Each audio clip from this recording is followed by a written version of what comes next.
இப்போ நீங்கள் இந்த செல்ஃபோன் இன்றைக்கி இருக்கக்கூடிய இந்த காலகட்டங்களில் இப்போ செல்ஃபோனில் ஆரம்பத்தில் வந்து காலர் டியூன் சொல்லி வைப்பாங்க சார். இந்த காலர் டியூன் வரும்போது நார்மலான மெசேஜ் சவுண்ட் அந்த மாதிரி இருக்கும். இப்போ இந்த காலர் டியூனில் வந்து என்ன பண்ணுறாங்கன்னா குரானுடைய வசனத்தை காலர் டியூனாக வைக்கிறாங்க.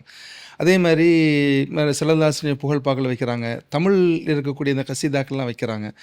அந்த மாதிரி வைக்கிறதுக்கான இஸ்லாமத்தினுடைய சட்டம் என்ன சார்? இதில் ஒரு வகையில் நல்லது இருக்குது, ஒரு வகையில் பாதிப்பும் இருக்குது. காலர் டோன்லேயும் வைக்கிறாங்க, ரிங் டோன்லேயும் வைக்கிறாங்க, ரெண்டுலேயும் இருக்குது. இதில் விவரம் உள்ளவங்க சரியாக பயன்படுத்த முடியும் அப்படின்னு சொன்னால் அவங்க வச்சுக்கொள்ளலாம். அல்லது விவகாரம் இல்லாத வாசகங்கள் உள்ளதாக இருந்தாலும் வச்சுக்கொள்ளலாம், பிரச்சனை இல்லை. ஏன் அவர் இப்போ காலர் டோனில் சொன்னால் அவர் பேசுகிற வரைக்கும், அவர் எடுக்கிற வரைக்கும் ஒரு நல்ல விஷயம் அவர் காதில் விழுந்துக்கிட்டு இருக்கையில் என்ன பிரச்சனை இல்லை. ஆனால் பிரச்சனை பாதிப்பு இல்லாத வகையில் அந்த வாசகங்கள் இருக்கணும். உதாரணத்துக்கு சொல்ல இருந்தால் ஒரு இந்த லா இல்லாஹ இல்லா அந்த சுபானக்கு இன்னி குனித்து மனதாலுமேனு இப்போ வச்சுருக்கிறார், ரிங் டோன்லேயோ அல்லது காலர் டோனில் வச்சுருக்கான்னு வச்சுருங்க. இப்போ இந்த நேரத்தில் லா இல்லாஹ அப்படி வரும்பொழுது இவர் உடனே ஆன் பண்ணிட்டான்னு வச்சுக்கிறேங்க. எவ்வளோ ஈமானுக்கு ஆபத்தாச்சே. லா இல்லாஹ அப்படின்னு இறைவனே இல்லை ஹலோ அப்படிங்கிறாரு. இப்போ இறைவனே இல்லைங்கிறது அவருடைய இறை நம்பிக்கைக்கே மாற்றமாச்சே. எப்போ லா இல்லாஹ இல்லல்லா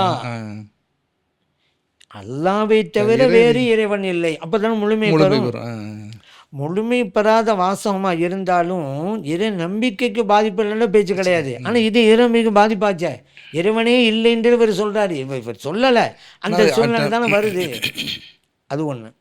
அதே போல் சில பேர் செல்ஃபோனை எப்போ அவர் செல்லும் இடமெல்லாம் கொண்டு போவாங்க, அதனால தான் செல்ஃபோனுங்கிறாங்க. செல்லும் இடமெல்லாம் கொண்டு போகிறான் செல்ஃபோன் அப்படி ஒரு விளக்கம் கொடுக்குறாவோ. சரி, அது இருக்கட்டும். பாத்ரூம் போனாலும் கொண்டு போகிறாங்க, கழிவறைக்கு போனாலும் கொண்டு போகிறாங்க. ஏன்னா ஒரு கால் வர வேண்டியது இருக்குது, அதனால் நான் அங்கே வச்சுறேன். இல்லாட்டி எதிர்பார்ப்பாங்க, வெளியே வந்து டிங்கானாக்க வர முடியாதுல, கொண்டு போயிடுறாங்க.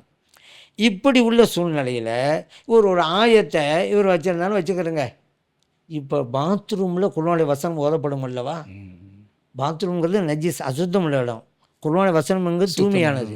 இப்போ குர்ஆனுடைய வசனம் பாத்ரூமில் அசுத்தம் உள்ள இடத்துல ஓதப்படுகிறது.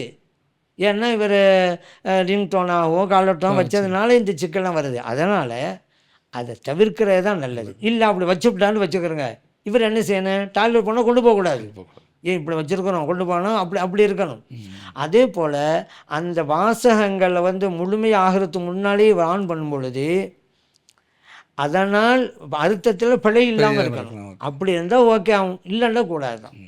அந்த அர்த்தத்தை தவறாக புரிந்து கொள்கிற சூழ்நிலை அந்த மாதிரி வாசகமாக அமைச்சிட்டாரு, இது கூடாது. இப்போ கசீதா புகழ் எல்லாத்துக்கும் இதே எல்லாம் சொல்லணும். ஓகே.